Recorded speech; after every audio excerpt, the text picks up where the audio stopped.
बिस्मिल्लाहिर्रहमानिर्रहीम। आज हम एब्स्ट्रैक्शन को अचीव करने के लिए दूसरा जो तरीका है जावा के अंदर इंटरफेस को यूज करना, उसकी लैब करेंगे और हम ये देखेंगे कि इंटरफेसेस को यूज करके जावा के अंदर हम एब्स्ट्रैक्शन को कैसे अचीव कर सकते हैं। तो आज की जो हमारी लैब होगी उसके टास्क क्या है कि हम सबसे पहले ये देखें कि इंटरफेसेस होते क्या हैं, उसका कॉन्सेप्ट समझने की कोशिश करते हैं। फिर उसके बाद हम जावा में कोई इंटरफेस डिक्लेयर करेंगे प्रैक्टिकली, और फिर उसके बाद हम देखेंगे एक इंटरफेस किसी दूसरे इंटरफेस को कैसे एक्सटेंड करता है।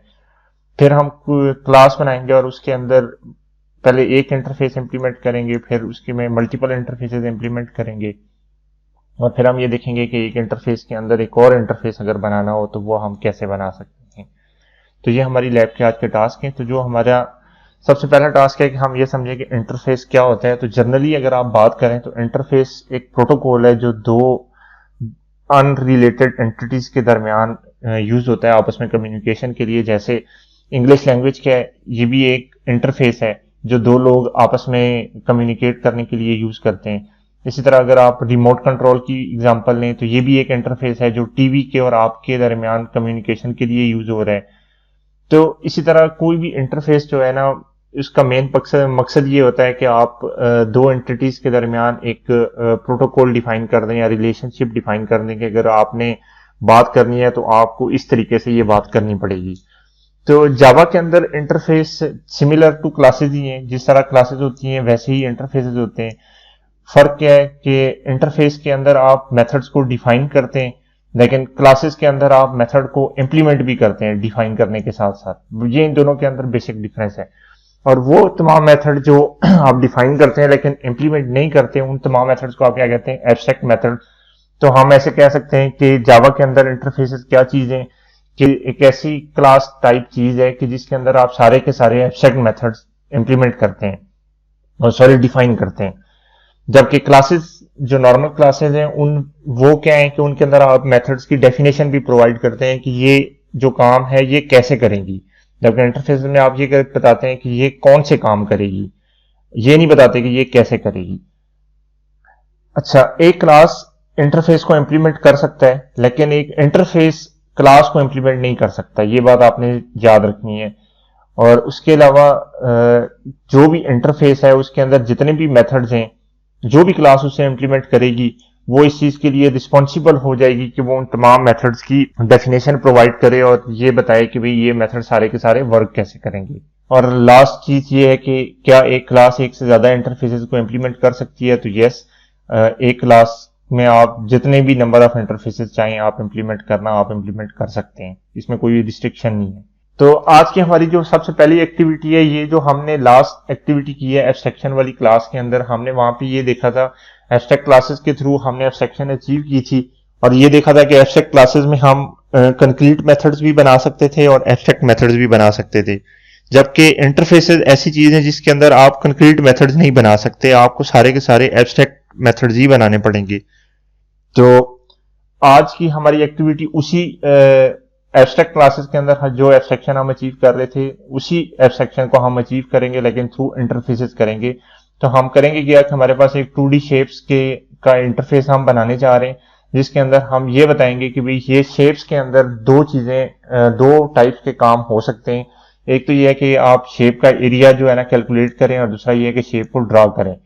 बस ये हम डिफाइन करेंगे कि भाई जो भी शेप आप बनाएंगे जो इस इंटरफेस को इंप्लीमेंट करेगी तो वो इस चीज के लिए बाउंड है कि वो उसका एरिया भी कैलकुलेट करे और वो उसके ड्रा का मेथड भी बनाए।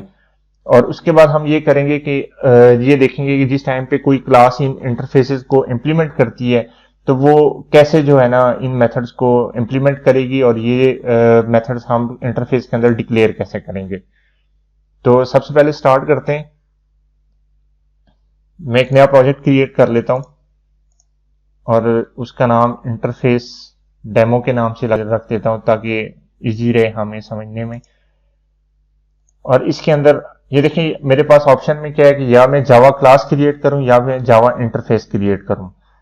तो मैं यहाँ पे जावा इंटरफेस क्रिएट करूंगा। अगर नेटबीन्स वगैरह आप यूज कर रहे हैं आपके पास भी ये ऑप्शन आ जाएगा। जब भी आप किसी भी पैकेज के ऊपर राइट क्लिक करके न्यू करेंगे तो आपको ऑप्शन दे देगा कि आपने जावा क्लास क्रिएट करनी है या जावा इंटरफेस। और सिमिलरली इंटेलिजे आइडिया के अंदर भी आप ऐसे ही कर सकते हैं, इक्लिप्स के अंदर भी आप ऐसे कर सकते हैं।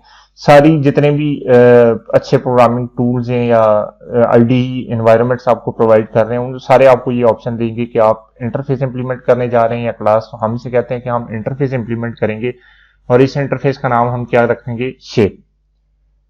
अब देखें कि यहाँ पे इसका सिंटैक्स आ गया है कि पब्लिक इंटरफेस, ये इंटरफेस कीवर्ड है। क्लासेस के अंदर हम यहाँ पे क्लास का कीवर्ड यूज करते थे, इंटरफेस में इंटरफेस का कीवर्ड यूज करते हैं और उसके बाद उसका नेम है और उसकी फिर फर्दर बॉडी आ जाती है। अब इसके अंदर हमने क्या करना है, हमने दो मेथड बनाने हैं। कौन से? वो होंगे एब्स्ट्रैक्ट मेथड्स होंगे, पब्लिक एब्स्ट्रैक्ट, और एक मेथड होगा एरिया के लिए, ठीक है, और दूसरा इसी तरह एक पब्लिक एब्स्ट्रैक्ट मेथड होगा और वो होगा हमारा शेप्स को ड्रॉ करने के लिए। तो ये हमारा इंटरफेस कंप्लीट हो गया है। अब इस इंटरफेस के अंदर आप देख लें कि इसके अंदर आपने कोई इंप्लीमेंटेशन टाइप की कोई चीज भी अवेलेबल नहीं है इसके अंदर। बस सिर्फ आपने ये बता दिया है कि शेप का जो भी इंटरफेस इंप्लीमेंट करेगा वो इस चीज के लिए बाउंड है कि वो एरिया का मेथड भी इंप्लीमेंट करे और ड्रॉ का मेथड भी इंप्लीमेंट करे। ये एक प्रोटोकॉल आपने डिफाइन कर दिया है कि आप अगर कोई शेप क्रिएट करने जा रहे हैं, लेट्स से कि हम सर्कल की शेप बनाने जा रहे हैं, ठीक है। अभी देखें, सर्कल की शेप बनाने के लिए मैंने सिंपल क्लास सर्कल कर ली तो इसने मुझे कोई इशू नहीं है, कोई एरर नहीं दिया, कुछ भी नहीं दिया। लेकिन जैसे ही मैं इंटरफेस को इंप्लीमेंट करूंगा, तो इंटरफेस को इंप्लीमेंट कैसे करते हैं, इंप्लीमेंट्स का कीवर्ड यूज करते हैं और उसके बाद इंटरफेस का नाम लिख देते हैं, ठीक है। अब जैसे ही मैंने इससे कहा कि शेप का इंटरफेस इंप्लीमेंट करो, तो अब कंपाइलर क्या करेगा, वो मुझे फोर्स करेगा कि भाई आप शेप का इंटरफेस इंप्लीमेंट कर रहे हैं तो ये इसकी रिक्वायरमेंट है कि इसमें जो मेथड डिफाइन थे आप उनको इंप्लीमेंट करें। तो अब मैं क्या करूंगा, इसको अंदर ये मेथड्स इंप्लीमेंट कर दूंगा, एरिया का भी और ड्रा का भी, ठीक है। अब ये जो है ना एरर मेरा खत्म हो गया है कि ठीक है, ये मैंने दोनों के दोनों मेथड इंप्लीमेंट कर लिए। अब हम इस क्लास को पूरा कर लेते हैं। आपको पता है कि सर्कल का कोई रेडियस भी होगा, तो हम वो डिफाइन कर लेते हैं और इस रेडियस को सेट करने के लिए हम इसके लिए सेटर गेटर मेथड भी बना लेते हैं या एक्सेशन म्यूटेटर्स भी जिन्हें हम कहते हैं, ये बन गए। और उसके बाद हमारी मर्जी है कि हम इसमें कंस्ट्रक्टर भी बना लें, पब्लिक सर्कल एक डिफॉल्ट कंस्ट्रक्टर बना लेते हैं। डिफॉल्ट के अंदर हम रेडियस की डिफॉल्ट वैल्यू सेट कर देते हैं 5, कि अगर हम खुद से वैल्यू इसको प्रोवाइड ना करें तो डिफॉल्ट 5 रेडियस को वो 5 अज्यूम करके उसकी वैल्यू बना दे, सर्कल बना दे। और दूसरा हम ये बना देते हैं इसके अंदर रेडियस,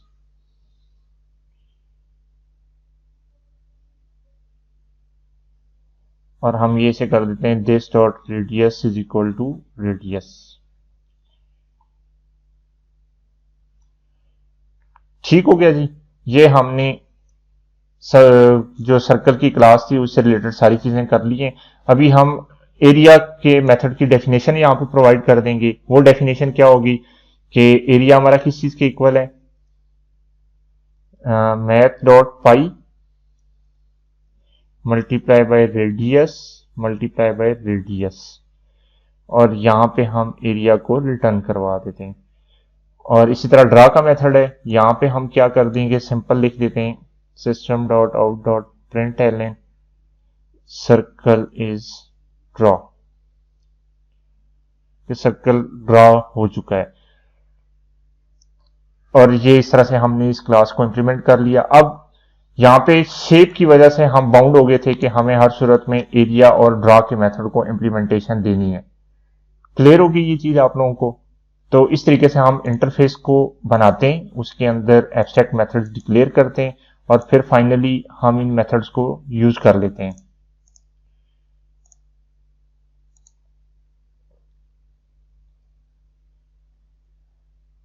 अच्छा, अब एक्टिविटी नंबर 2 जो है उसमें हम क्या करेंगे कि इस इंटरफेस को जो हमने बनाया है इसको सर्कल पे इंप्लीमेंट करेंगे और स्क्वायर क्लास जो है ना उस पे इंप्लीमेंट करेंगे। सर्कल पे तो हम ऑलरेडी कर चुके हैं, स्क्वायर क्लास हम एक बनाते हैं उस पे भी इंप्लीमेंट करके देख लेते हैं।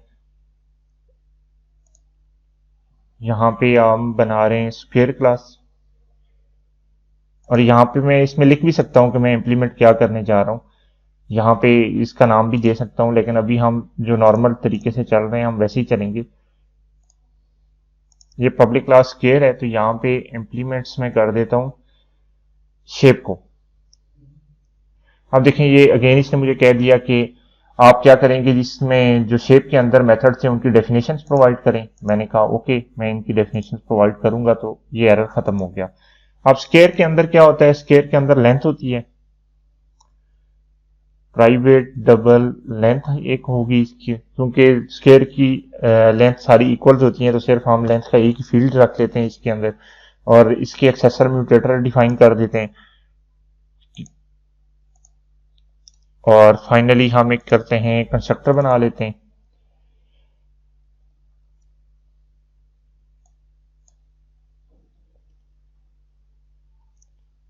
पहले डिफॉल्ट कंस्ट्रक्टर बनाते हैं जिसमें लेंथ हम रख देंगे this dot length is equal to let's say 5, और उसके बाद हम एक दूसरा कंस्ट्रक्टर बना लेंगे जिसमें हम यूजर से कहेंगे कि आप हमें लेंथ की वैल्यू प्रोवाइड करें, और इसे हम इनिशियलाइज करवा देंगे लेंथ की फील्ड के साथ, जो इंस्टेंस वेरिएबल है उसके साथ। ये हमारा कंस्ट्रक्टर बन गया। अभी इसमें देखें कि हमारा एरिया का मेथड कहाँ गया, ये है। यहां हमने सर्कल का एरिया उसकी डेफिनेशन प्रोवाइड करनी है, तो आपको पता है कि सर्कल का एरिया 4 इंटू एल के इक्वल होता है, मतलब इसकी चूंकि सारी साइड्स बराबर होती हैं, तो आप सिंपल लेंथ को 4 टाइम मल्टीप्लाई कर लें।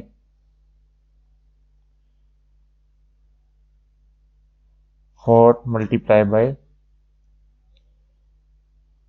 लेंथ, और जो भी रिजल्ट आएगा एरिया की वैल्यू का वो हम रिटर्न करवा देंगे। और ड्रा के मेथड के अंदर हम क्या करते हैं कि यहाँ पे इंप्लीमेंट करवा देते हैं system dot out dot println square is draw, कि स्क्वायर ड्रा है हमारा। अच्छा, इस तरह से ये हमने इंटरफेस को दोनों क्लासेस पे इंप्लीमेंट कर लिया और इसमें हमें कोई इशू नहीं हुआ। और हमने ये भी देख लिया कि हमने जो इंटरफेस के अंदर मेथड डिफाइन थे उनकी डेफिनेशन कैसे प्रोवाइड की। सर्कल के अंदर आपने देखा हमने एरिया के लिए क्या किया था, पाई आर स्क्वायर, जबकि स्क्वायर के लिए हमने 4 इंटू एल किया, और ड्रा के मेथड में दोनों की अपनी अपनी इंप्लीमेंटेशन लिख दी। तीसरी एक्टिविटी के अंदर हम क्या करेंगे, हम एक और इंटरफेस बनाएंगे शेप को मूव करने के लिए। अब इस इंटरफेस के अंदर क्या होगा कि इस इंटरफेस के अंदर हमारे 4 मेथड्स होंगे।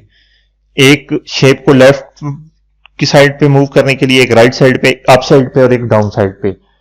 ठीक है, तो हम ये कहते हैं कि मूव शेप का एक इंटरफेस है, तो वो हमें ये बाउंड करता है कि जब भी ये इंटरफेस जो भी इंप्लीमेंट करेगी तो उसे ये चारों मेथड्स इंप्लीमेंट करने पड़ेंगे। तो हम एक नया इंटरफेस बना लेते हैं मूव शेप के नाम से, और इसके अंदर हम क्या करेंगे कि 4 मेथड डिफाइन करेंगे, public abstract void move up, इसी तरह public abstract void move down, public abstract void move right, और public abstract void move left. ये देखें, ये 4 मेथड हमने इस इंटरफेस में डिफाइन कर दिए। तो आपको पता चल गया कि हम एक नया इंटरफेस कैसे क्रिएट करेंगे। सिंपल राइट क्लिक करेंगे, न्यू इंटरफेस करेंगे और उसका नाम प्रोवाइड करेंगे, तो इंटरफेस क्रिएट हो जाएगा। या फिर आप सिंपल किसी भी फाइल के अंदर इस सिंटैक्स को लिखेंगे, पब्लिक इंटरफेस मूव शेप, तो ये आपके पास इंटरफेस क्रिएट हो जाएगा और हम इसे डॉट जावा के नाम से सेव कर लेंगे। अब हम क्या करेंगे कि हम ये जो इंटरफेस हमने बनाया है इसको एक्सटेंड करवाएंगे शेप इंटरफेस के अंदर। ठीक है, ताकि हम ये देख सकें कि क्या इंटरफेसेस के दरमियान इनहेरिटेंस हो सकती है या नहीं हो सकती। तो ये हमारे पास शेप का इंटरफेस था, तो यहां पे मैं लिखता हूं एक्सटेंड्स का कीवर्ड और मैं यहां पे लिख देता हूं मूव शेप। अभी शेप वाले इशू तक तो कोई भी नहीं है, शेप तक तो सारा ठीक है, लेकिन देखिए अगर सर्कल और स्क्वायर में आपको इश्यूज आ जाएंगे। क्योंकि पहले आपने सर्कल और स्क्वायर में सिर्फ एरिया और ड्रा का मेथड इंप्लीमेंट किया था, जबकि आप मूव शेप के अंदर जो 4 मेथड्स हैं ये भी एक्सटेंड होकर शेप में आ गए हैं और आप इंप्लीमेंट शेप को कर रहे हैं। तो ये चारों मेथड भी आपको इंप्लीमेंट करने पड़ेंगे। ये देखें, ये मुझे अगेन कह रहा है कि आपके पास method move up down right left implemented नहीं है, तो अब मैं क्या करूंगा कि इन मेथड्स को भी इंप्लीमेंट करूंगा, तब जाके तो ये एरर खत्म हो जाएगा। ठीक है, तो सेम इसी तरह स्क्वायर के अंदर भी ये इशू आ रहा होगा और यहाँ पे भी मैं इन चारों मेथड्स को इंप्लीमेंट करूंगा और तब जाके ये एरर खत्म होगा। मेरी मर्जी है कि मैं इसकी बॉडी के अंदर किस तरीके से इसे मूव अप करवाऊं, डाउन करवाऊं, या इसके अंदर कुछ भी ना लिखूं, लेकिन ये मेथड्स की बॉडी बनाना मेरे लिए बहुत जरूरी है। अदरवाइज जो है ना, ये मुझे एरर रहेगा कि आपने जो एब्स्ट्रैक्ट मेथड्स थे उनकी बॉडी नहीं बनाई या आपने उनको इंप्लीमेंट नहीं किया, तो आप इसलिए प्रोग्राम को एग्जीक्यूट नहीं करवा सकते। तो ये एक्टिविटी 3 हमारी कंप्लीट हो गई। एक्टिविटी 4 के अंदर क्या है कि हम इंटरफेस के अंदर डिफरेंट एक्सेस मॉडिफायर्स उनको यूज करके देखते हैं कि उनका क्या इंपैक्ट पड़ता है। ये देखें जी, ये हमारा इंटरफेस था, इसके अंदर हमने जो मेथड बनाए थे वो सारे पब्लिक थे। लेट्स सी कि हम इसे प्रोटेक्टेड करते हैं। ये देखें जी, हमें एरर दे रहा है कि प्रोटेक्टेड मॉडिफायर यहां अलाउ नहीं है। अच्छा, चले हम इसको डिफॉल्ट कर लेते हैं।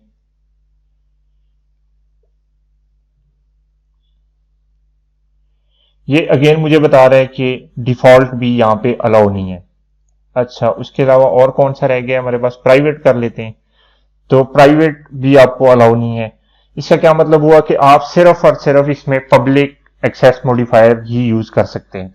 हाँ, कुछ ऑप्शंस हैं आपके पास जो नई जेडीके आ रही हैं कि उसमें आप बगैर कोई कीवर्ड लिखे, मतलब डिफॉल्ट तो वो नहीं होगा, वो अगर आप डिफॉल्ट का कीवर्ड नहीं यूज करते, सिंपल से छोड़ देते हैं, तो वो उस केस में आपको अलाउ करेगा कि आप इस टाइप का मेथड बना सकते हैं, वरना ऐसे नहीं होगा।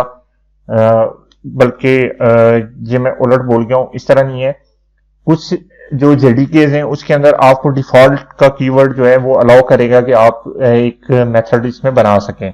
मेरे पास जो जेडीके है वो मुझे अलाउ नहीं कर रहा, और अगर मैं कोई भी कीवर्ड नहीं लिखता तो जो कंपाइलर है वो खुद से इसके साथ पब्लिक का कीवर्ड ऐड करवा देगा। तो कहने का मकसद ये है कि जितने भी इंटरफेसेस आप बनाने जा रहे हैं उसमें जितने भी मेथड्स होंगे वो सारे के सारे पब्लिक होंगे। अच्छा, अब हम ये देखते हैं कि क्या एक क्लास एक से ज्यादा इंटरफेसेस को इंप्लीमेंट कर सकती है। चलें ये भी देख लेते हैं कि हम सर्कल की क्लास बनाई थी हमने, उसमें हमने इंटरफेस शेप का इंप्लीमेंट किया था।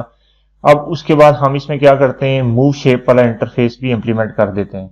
ये देखें जी, इसने मुझे अलाउ कर दिया है कि मैं ये काम भी कर सकता हूं।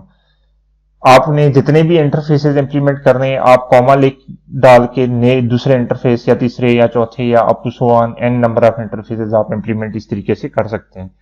सेम इसी तरह मैं स्क्वायर वाली क्लास में, ये देखें यहाँ पे मैंने एक इंटरफेस शेप इंप्लीमेंट किया था, यहाँ पे मैं कॉमा डाल के एक और इंटरफेस मूव शेप इंप्लीमेंट कर देता हूं, तो ये बिल्कुल वैलिड है कि मैं ऐसा काम कर सकता हूं।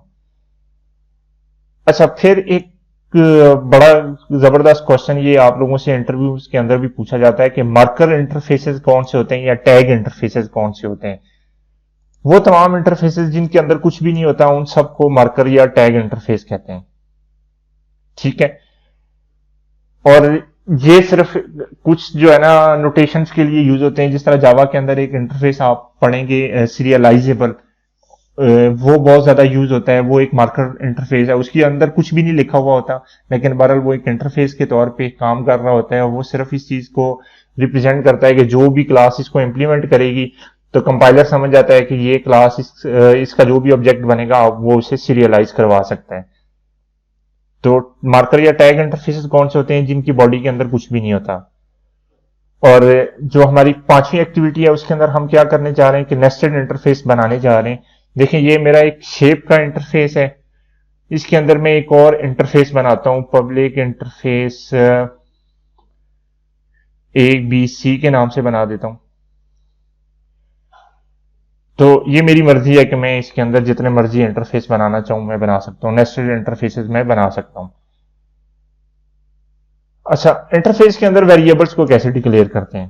तो इंटरफेस के अंदर आप जो भी वेरिएबल डिक्लेयर करेंगे वो एक कांस्टेंट होना चाहिए। ठीक है, आप नॉर्मल वेरिएबल जो नॉन कांस्टेंट वेरिएबल्स हैं वो डिक्लेयर नहीं कर सकते। और कांस्टेंट वेरिएबल्स की क्या निशानी है कि आप उसको डिक्लेयर करते हुए पब्लिक फाइनल उसे लाजमी करेंगे और वेरिएबल की डाटा टाइप लिखेंगे, उसका नाम लिखेंगे और उसे कोई ना कोई वैल्यू से इनिशियलाइज करवाएंगे। ये आपने कांस्टेंट बना दिया वेरिएबल। अगर आप इसको इनिशियलाइज नहीं करवाते तो ये आपको एरर दे देगा। ये देखें, ये इसने एरर दे दिया, और वो क्या एक्सपेक्टेड इज इक्वल टू का साइन है कि इनिशियलाइजेशन एक्सपेक्टेड है कि आपको वो करवानी पड़ेगी। तो लिहाजा इंटरफेस के अंदर जो वेरिएबल्स आप बनाएंगे वो उन्हें इनिशियलाइज करवाना आपकी जिम्मेदारी है। मतलब वो कांस्टेंट वेरिएबल होंगे जिनकी पहले से कोई कांस्टेंट वैल्यू होगी। अब अगर सेम मेथड एक से ज्यादा क्लासेस के अंदर डिक्लेयर्ड है, ठीक है, तो उनकी डेफिनेशन कैसे हम प्रोवाइड करेंगे। लेट्स सी कि यहां पे मूव शेप के अंदर एक मेथड है पब्लिक एब्स्ट्रैक्ट वॉइड डिस्प्ले के नाम से, और लेट्स से कि शेप के अंदर भी एक मेथड है पब्लिक एब्स्ट्रैक्ट वॉइड डिस्प्ले के नाम से।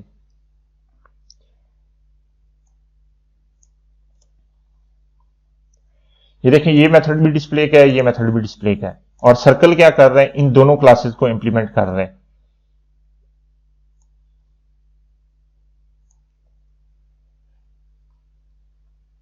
सर्कल इन दोनों इंटरफेसेस को इंप्लीमेंट कर रहे हैं।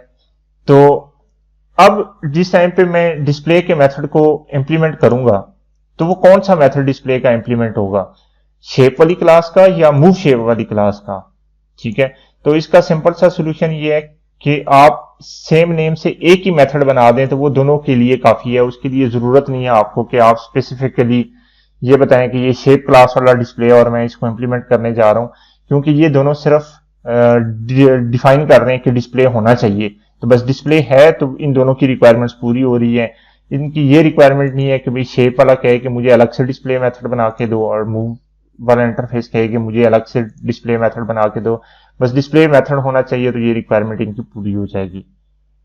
अब अगर हम इंटरफेस को रिमूव कर देते हैं क्लास के कोड के अंदर से तो क्या होगा। लेट्स सी के यहां पे हमने ये इंटरफेस इंप्लीमेंट किए थे, इनको रिमूव कर देते हैं तो आपका कोड वर्क करेगा। ये जो छोटे से एरर मिल रहे हैं ये सिर्फ नोटेशनल एरर है कि ये ओवरराइड नहीं हो रहा। आप बेशक इनको खत्म कर दें, इससे कोई फर्क नहीं पड़ता, लेकिन जो कोड था आपका वो काम करेगा। तो इससे आपका एक बड़ा मसला सॉल्व हो जाता है जो इनहेरिटेंस का एक बड़ा डिसएडवांटेज था। इनहेरिटेंस का एक बड़ा डिसएडवांटेज क्या था, टाइट कपलिंग थी, कि अगर आप पेरेंट क्लास के किसी भी मेथड या कि कोई भी चीज जो पेरेंट क्लास से आप इनहेरिट कर रहे थे, पेरेंट क्लास के अंदर उसको डिलीट कर दें तो चाइल्ड क्लासेस बड़ी बुरी तरह इफेक्ट होती हैं जो वो उसको यूज कर रही हैं। लेकिन इंटरफेसेस के केस में चूंकि आप सिर्फ डिफाइन कर रहे होते हैं, इंप्लीमेंटेशन क्लास के अंदर ही होती है, तो बेशक अगर ये चीज खत्म भी हो जाए तो उससे कोई फर्क नहीं पड़ेगा आपकी क्लास के ऊपर, वो आपकी क्लास फंक्शनल होगी और ये इस तरह आप लूज कपलिंग अचीव कर लेते हैं। तो आज की एक्टिविटी इस तरह खत्म हुई। अभी स्टूडेंट्स के लिए एक्टिविटी क्या है कि आप लोगों ने एक पॉइंट का इंटरफेस इंप्लीमेंट करना है और जो पॉइंट को मूव करवाएगा, और इसकी रिक्वायरमेंट क्या होगी कि जो भी क्लास मूव पॉइंट के इंटरफेस को इंप्लीमेंट करे तो वो इस काबिल हो कि वो मूव अप भी उसे करवा सके, मूव डाउन भी, राइट भी और लेफ्ट भी। ठीक है, तो आपने क्या करना है कि एक पॉइंट की भी क्लास बनानी है और एक रेक्टेंगल की क्लास बनानी है जो इस पॉइंट की क्लास को एज अ रेफरेंस यूज करेगा। मतलब एक रेक्टेंगल में 4 पॉइंट्स आपको पता है होते हैं जिनको आप यूज करके रेक्टेंगल बना सकते हैं। अब आपने मूव पॉइंट का इंटरफेस रेक्टेंगल क्लास में इंप्लीमेंट करना है, ठीक है, और उसकी डेफिनेशन प्रोवाइड करनी है। वो जो चारों मेथड आपने इंटरफेस के अंदर डिक्लेयर किए हैं उनके लिए फर्ज किया गया आप मूव अप कर रहे हैं तो आप क्या करेंगे, पॉइंट जो भी उसे मिल रहा है उसकी y वैल्यू को बढ़ा देंगे, x वैल्यू कांस्टेंट रहेगी। मूव लेफ्ट करना है तो आप क्या x की वैल्यू कम कर देंगे, y वैल्यू कांस्टेंट रहेगी। मूव डाउन करना है तो y की वैल्यू डिक्रीज करेंगे, x की वैल्यू कांस्टेंट रहेगी। और मूव राइट करना है तो x की वैल्यू बढ़ जाएगी और y की वैल्यू कांस्टेंट रहेगी। तो इस तरह से आपने इन चारों मेथड्स की डेफिनेशंस प्रोवाइड करनी है और फिर आपने फाइनली एक टेस्ट क्लास के अंदर ये रेक्टेंगल क्लास को बनाना है और पॉइंट की मूवमेंट करके इस चीज को डिमोन्स्ट्रेट करवाना है। तो ये आप लोगों की आज की एक्टिविटी थी। तो इस लैब की आउटकम्स क्या है कि आप इंटरफेस को डिजाइन, डिक्लेयर और इंप्लीमेंट करना सीख जाएं। तो आपको पता चल गया कि इंटरफेस हम कैसे डिजाइन करते हैं, उसे डिक्लेयर कैसे करते हैं और इंप्लीमेंट कैसे करते हैं। और फिर डिफरेंट टेक्निक्स जो डिफरेंट तरीकों से इंटरफेस के अंदर यूज होती हैं हम उनके बारे में भी देख रहे थे कि वो कैसे कैसे काम कर रही हैं। और फिर हमने ये देखा कि एब्स्ट्रैक्शन कैसे अचीव होती है। तो इंटरफेसेस के थ्रू आपने देखा कि 100% एब्स्ट्रैक्शन आपने अचीव की है।